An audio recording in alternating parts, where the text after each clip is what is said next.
Shalom and welcome to 2 Minutes of Torah. This year is entitled The Overlap Between Ritual Law and Monetary Law.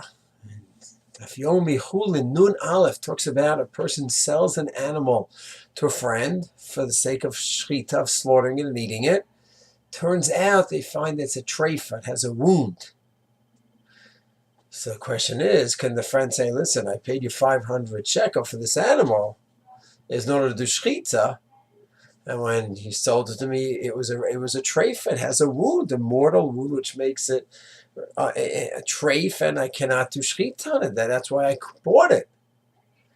So what can the person say back to the seller? Can the seller say, listen, I sold you an animal, and did we write a contract that it's for kashrut, for eating? But the bottom line is it's accepted that no.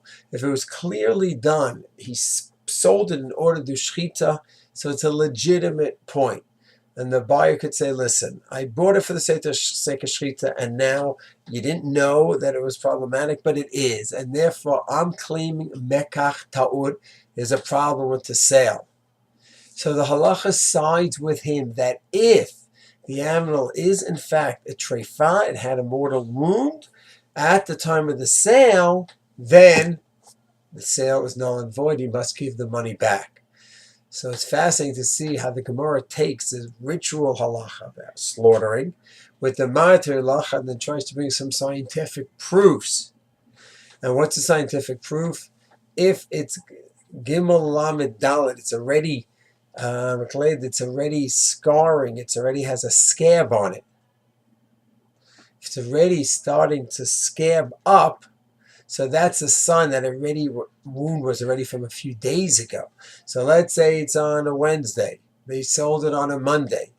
And he shows him that by the wound it's already scabbing. So that's already a proof that for 3 days at least it had this scabbing process was started. And therefore, when I bought it from you, it was already a treifa, and that's it. It was a mekach ta'ud. And therefore I have a right to go ahead and say the sale is null and void, you have to give me the money back.